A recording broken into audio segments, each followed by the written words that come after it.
अरे बापरे! एवढी अर्जंट ऑर्डर. श्री स्वामी समर्थ. कसे आहात सगळे? तर मला आली होती 1.5 केजीची चॉकलेट फ्लेवर केकची ऑर्डर. तर काय झालं, मी मस्त आराम करत होते आणि मला आज एकही ऑर्डर नव्हती. पण हाच विचार करत करत मी आराम करत होते आणि अचानक मम्मीचा कॉल आला की एक केकची ऑर्डर आहे. तर मी बोलले हां ठीक आहे, किती केजीची आहे वगैरे काय सगळं तिला विचारून घेतलं. तर ती बोलली 1.5 केजीची आणि कस्टमरला केक हवा आहे 7 वाजेपर्यंत. तर तिथेच मी थोडीशी हँग झाले आणि नशीब माझ्याकडे मटेरियल सगळं अवेलेबल होतं. तर तुम्ही बघताय की बेस किती गरम आहे आणि धूरसुद्धा निघतो आहे बेसमधून. आणि तसंच मी गरम गरममध्ये बेससुद्धा कट केला आहे, कारण तेवढी गडबडच झाली होती. आणि मम्मीने मला सांगितलं 3 वाजता आणि मला 7 वाजेपर्यंत हा डबल टिअरचा केक रेडी करायचा होता विथ प्रॉपर फिनिशिंग आणि बेस्ट लुकसोबत. तर माझ्याकडे सगळं अवेलेबल होतं, फक्त प्रिंट अवेलेबल नव्हती. आणि ह्या केकची थीम होती बेबी बॉस, जी माझी खूप दिवसापासून ड्रीम होती की मला ह्या केकची ऑर्डर एकदा तरी यावी म्हणून. आणि आज माझी ती ड्रीम खरंच पूर्ण झाली होती. मला हा केक करायला मिळाला आणि खरंच हा केक खूप सुंदर झाला होता, जो मी फर्स्ट टाईम बनवला होता. तर 1.5 केजीचा केक म्हणल्यावर खालचा जो बेस असतो तो पूर्ण 1 केजीचा तयार होतो आणि जो सेकंड टिअर असतो तो हाफ केजीचा होतो. तर मला ह्या केकला थोडंसं टॉल केकमध्ये बनवायचं होतं आणि छानसुद्धा लुक द्यायचा होता. आणि हा केक म्हणजे हाच नाही, आपले सगळे केक एकदम फ्रेश असतात. तर हा केक मी 3 वाजता बेस लावायला घेतला आणि मोठे बेस म्हणले की थोडासा वेळ जातोच. तर हे सगळे बॉर्डर्स वगैरे काढून घेतले त्याचे, कारण ते कडक झाले होते आणि त्याला तेवढा सेट व्हायला टाईमसुद्धा नव्हता. सो मी पूर्ण ते क्लिअर वगैरे करून घेतलं. शुगर सिरपसुद्धा मी जास्त यूज नाही केलं, कारण मला केक कमी वेळात सेट करून द्यायचा होता त्यांना. आणि ते बरोबर टाईमवर सुद्धा आले केक घ्यायला. सो एकदम छान आणि मस्त झाला होता केक.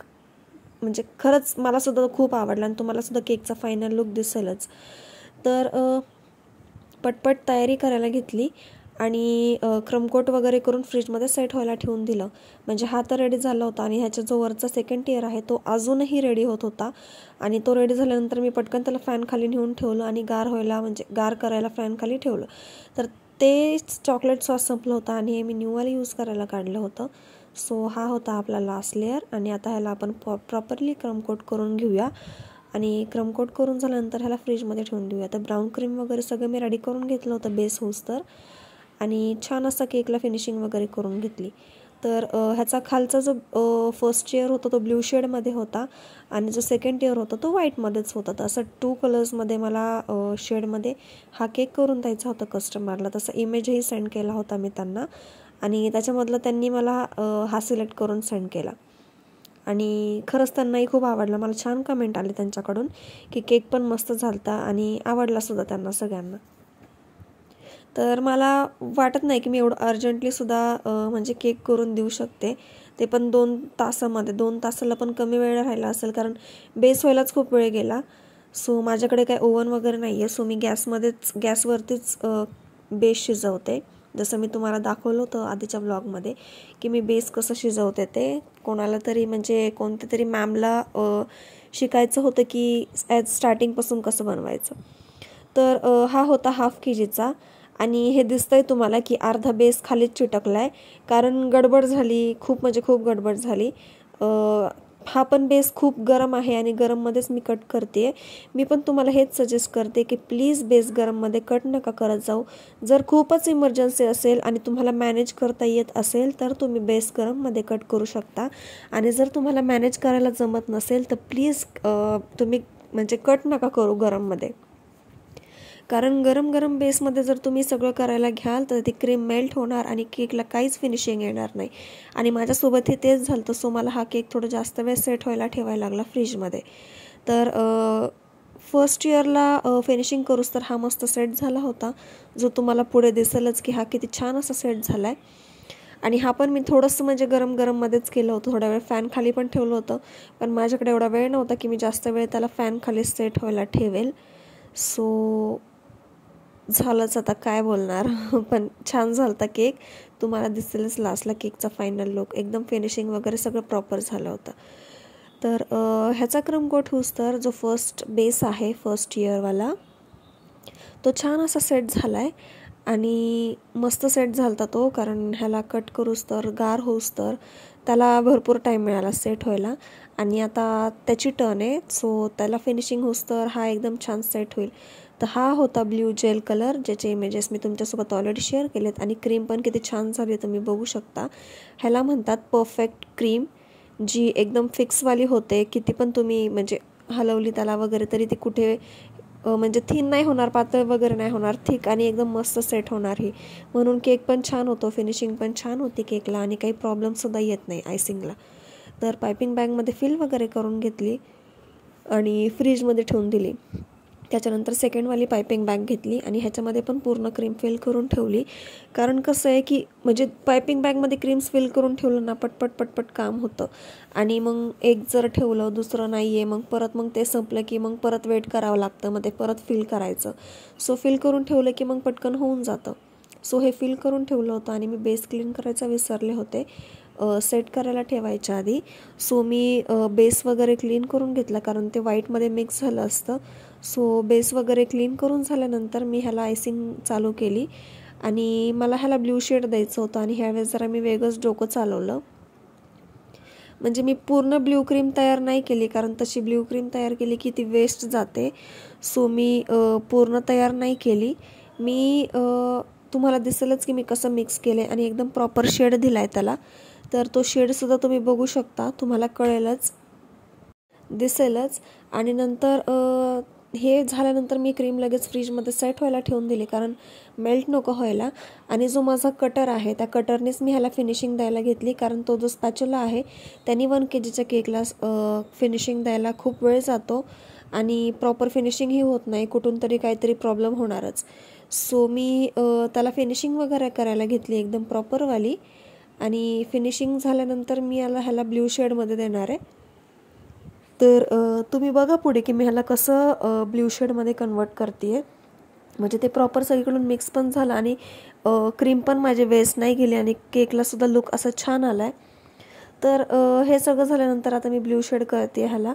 आणि तुम्ही अजून पण आपल्या चॅनलला सबस्क्राईब नसेल केलं तर प्लीज सबस्क्राईब करा. चॅनलला सबस्क्राईब करायला विसरू नका आणि बेल आयकॉनवर सुद्धा क्लिक करा कारण ते सुद्धा खूप इम्पॉर्टंट आहे आणि त्यानेच तुम्हाला सगळी इन्फॉर्मेशन कळेल की म्हणजे माझा व्हिडिओ अपलोड झालेला वगैरे तुम्हाला लगेच नोटिफिकेशन येईल त्याने. आणि जर तुम्हाला व्हिडिओज आवडत असतील तर भरपूर लाईक करा, कमेंट करा, शेअर करा आणि खूप सारं प्रेम द्या. तर मी हे असे डॉट्स लावून घेतले सगळे आणि मग फिनिशिंग करायला घेतली. तर तुम्हाला दिसतंच आहे की केकला शेड किती छान आला आहे आणि फिनिशिंग पण किती मस्त अशी होती आहे, एकदम प्रॉपर जसं मला हवं तसं झालं आहे. तर हे जिथे जिथे वाईट दिसते ते कवरअप होणार होतं, सो त्याचं काही टेन्शन घ्यायचं नव्हतं आपल्याला. तर ह्याला मला प्रॉपर फिनिशिंग देऊन घ्यायची होती. तोपर्यंत जो सेकंड टियर होता तो छान सेट होतो आहे फ्रीजमध्ये. ह्याला थोडासा वेळ गेला माझा फिनिशिंगला कारण डोक्यात टेन्शन घेऊन केक करायचं म्हणलं की मग असंच होतं, थोडी गडबड होतेच आणि परफेक्ट फिनिशिंग झाल्याशिवाय मला पण चैन नाही पडत, शांती नाही मिळत मनाला. सो मी ह्याला परफेक्ट फिनिशिंग द्यायचंच ट्राय केलं.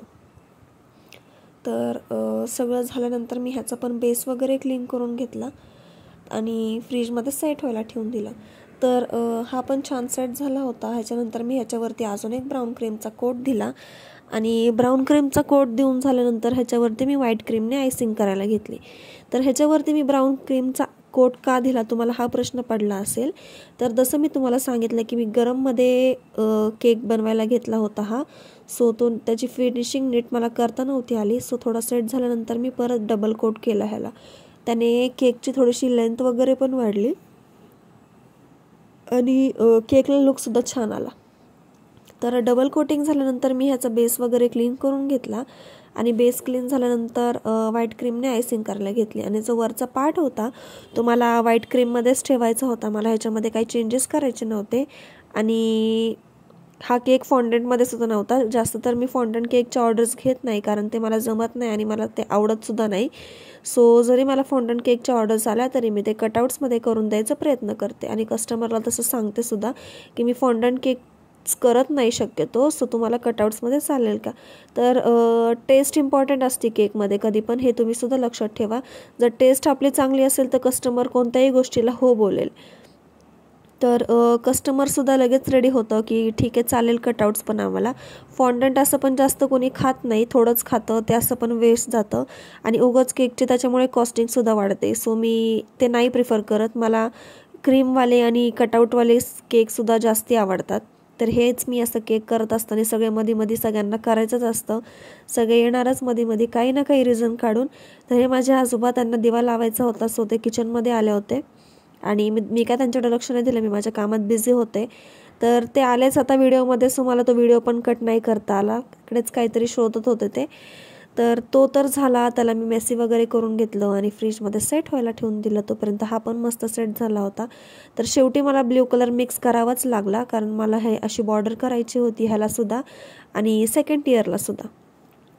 तर आता टाईम होता डॉवल्स लावायचा. तर पहिले मी मेजरमेंट्स घेतले आणि एका मेजरमेंट्सचे 3 डॉवल्स कट करून घेतले.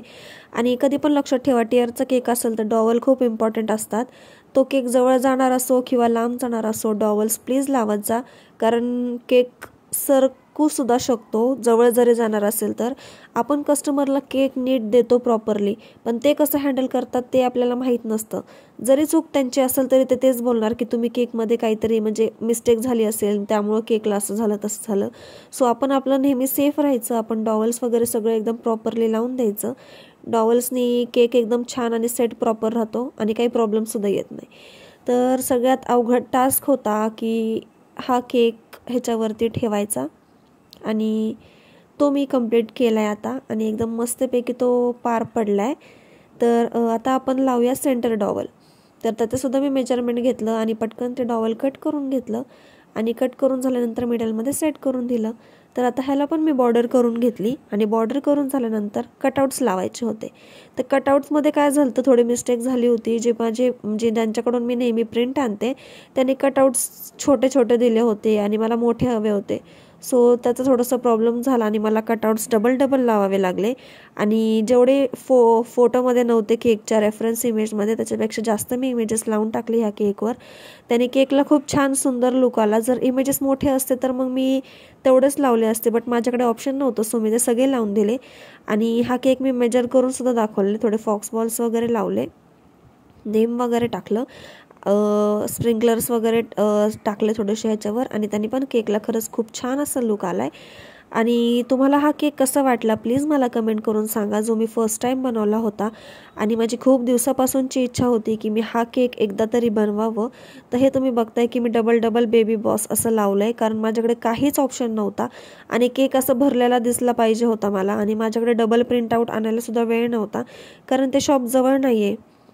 तर स्प्रिंकलर्स वगैरे ॲड करून झाले आणि आता तुम्ही केकचं मेजरमेंट बघू शकता. ॲक्च्युली हा 1.5 kgचा केक होता आणि हा थोडासा जास्तीच गेला आहे.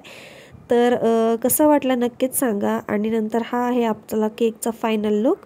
तर कसं वाटलं तुम्हाला हा केक प्लीज नक्कीच कमेंट करून सांगा. सबस्क्राईब करायला विसरू नका आणि असंच सपोर्ट करत राहा. थँक्यू. बाय.